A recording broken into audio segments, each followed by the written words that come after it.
fresh air. Ah, we'll call them tears of joy.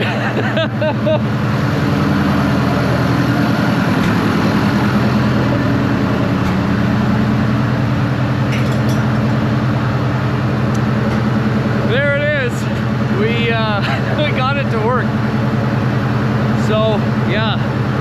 Oh, when it goes to diesel, boy, it's a low ceiling.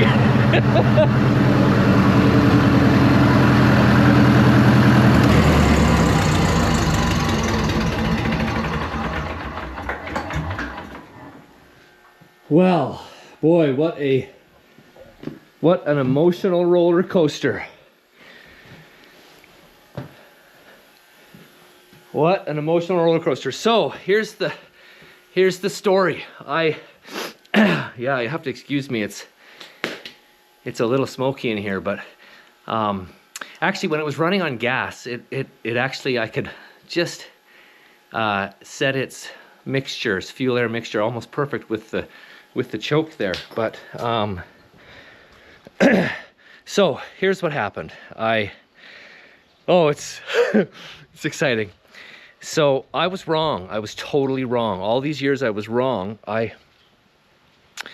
I thought that we'd cracked the head. I'd never seen a cracked head before, but yeah, of course we were working it, and me and the fellow were pushing manure. I was in the skid steer, like I was saying on the previous episode, and he was on it, and it overheated, and so we cooled it down. We put coolant back in it. We fired it back up, and of course it was spitting and leaking all of its coolant out. And I was like, oh man, we did it in. And so I literally just threw in the white towel. I parked it in the shed, and I said, I'm just not, wasn't, you know, this was 6-7 years ago. I just didn't have the resources to tear into it. So then I make the last video, the previous video, and I show it to a buddy of mine, and he's like, your head's not cracked. Your radiator's plugged. Before you do anything, just go and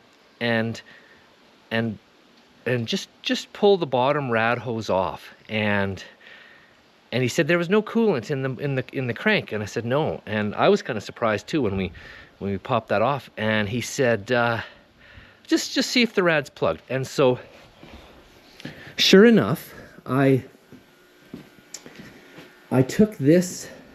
So the radiator was full, and I actually took this. This is kind of like a metal kind of formed, kind of in the shadow here. But this is the bottom of the radiator, and this goes into the bottom of the water pump right there. And so I took this piece off. And even though the radiator was full, no coolant came out of that bottom. And so then I started kind of flushing and fooling around, and here you can even see there's still some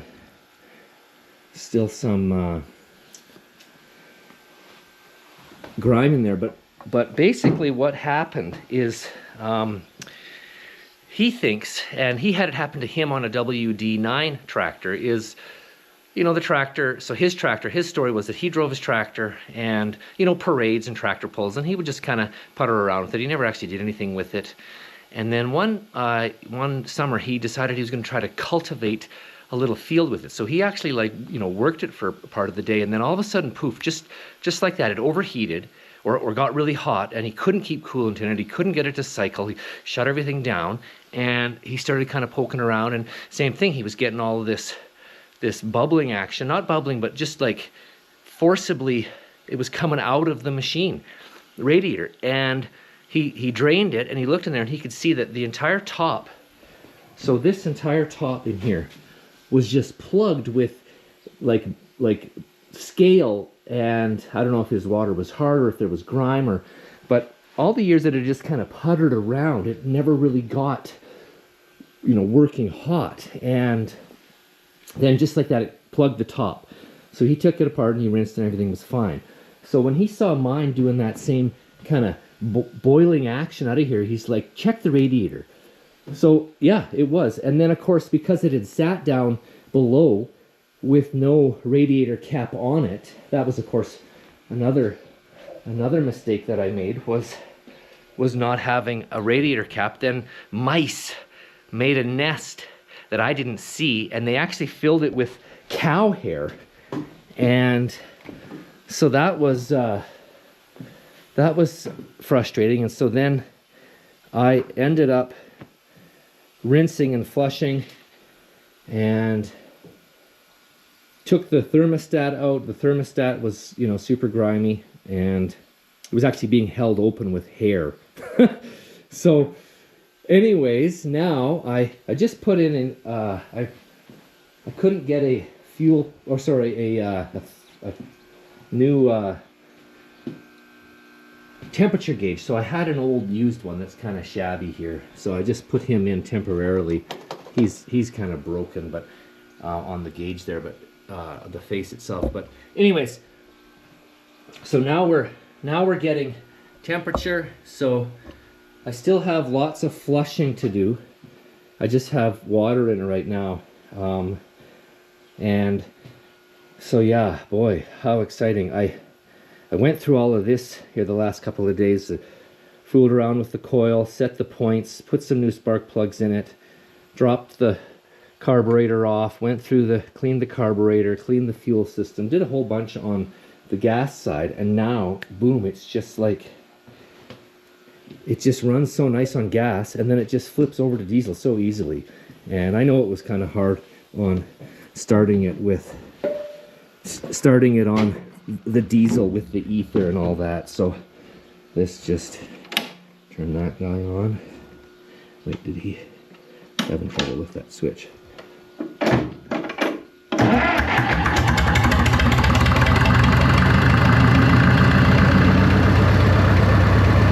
It runs so nice.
Anyways, we got a lot of work yet to do on the machine itself. You know, I'd like to service the engine oil, change the filters, service the fuel system.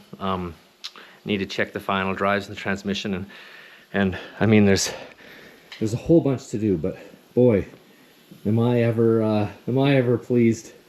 I've never been so excited to be wrong before.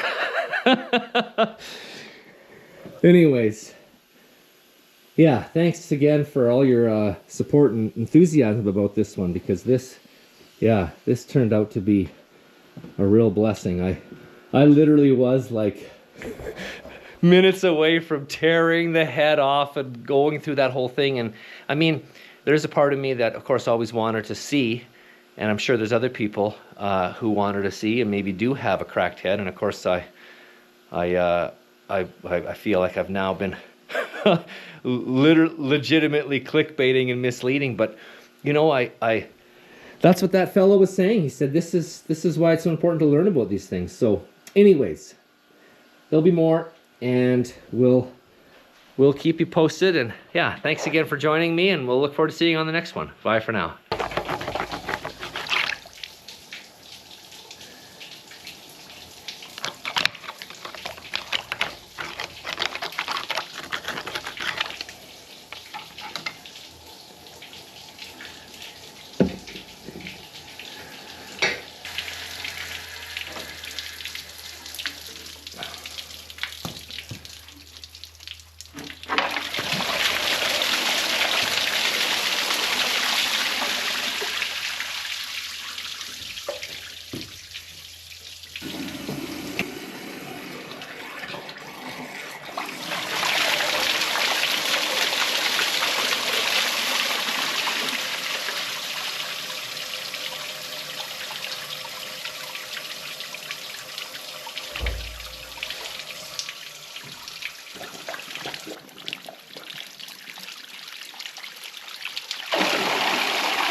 clean this guy up.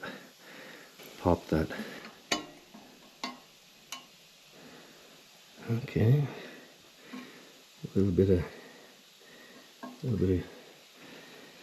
yucky in there. Is this even open?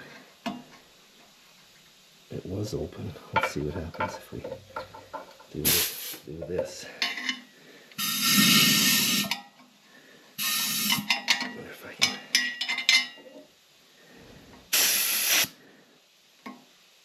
I mean, look at that grime.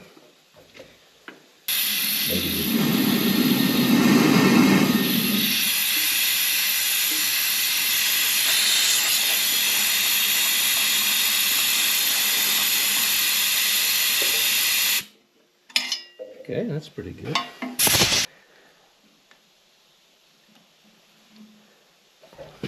Now, I don't want to wreck the gasket. So, get this out of the way. What do we got in here?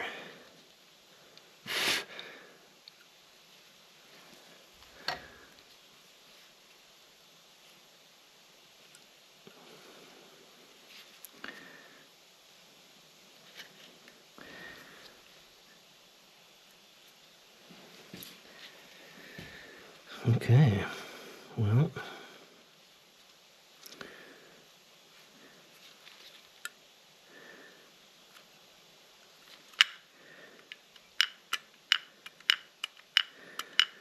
that was stuck up. We better take this guy apart. I'd imagine there's some kind of fuel kill that happens with the linkage. There we go. I want to take this guy out and see what the seat looks like.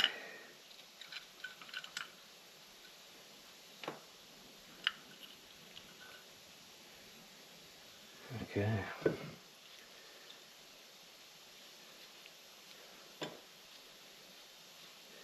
Yeah, you can see the sticky gunk on there, and then this. We'll get that all cleaned out.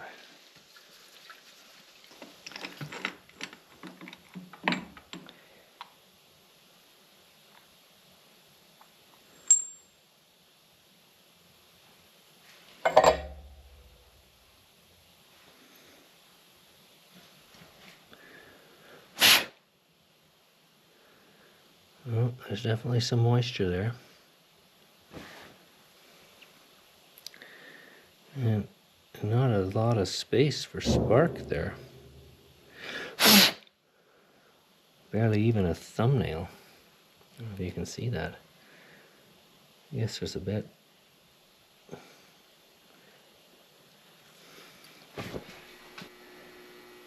Okay, so I put my battery charger on. It's a negative, or it's positive ground. So I put the battery charger to the terminal that feeds the coil.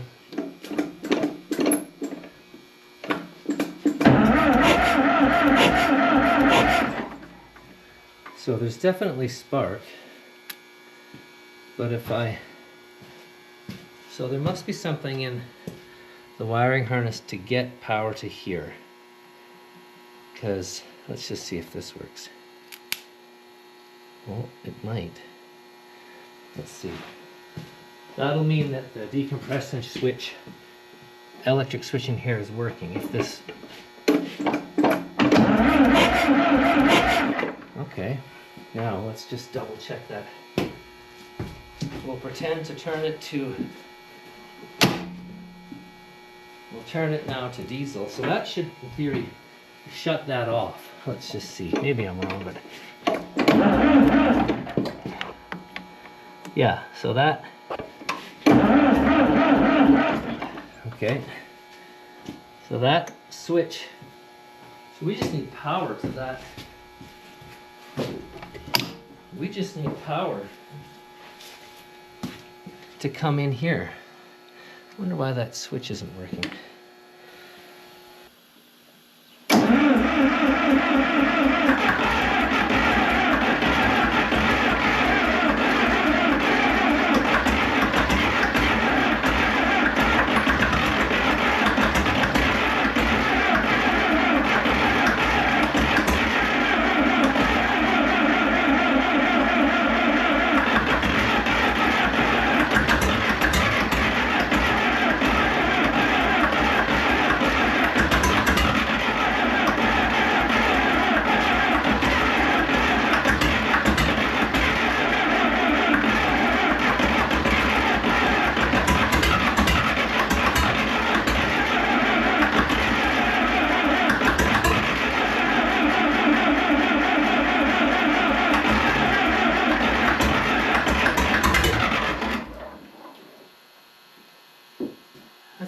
check those other spark plugs because it seems like there's fuel.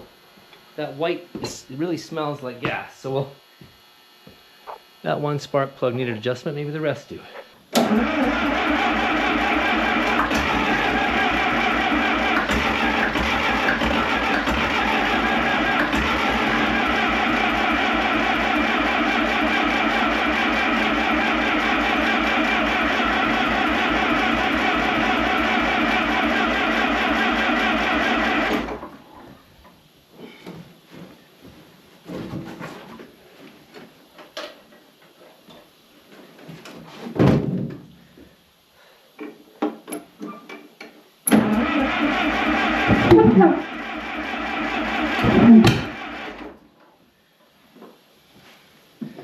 Well, it's getting fuel. Why isn't it running? Is it choked?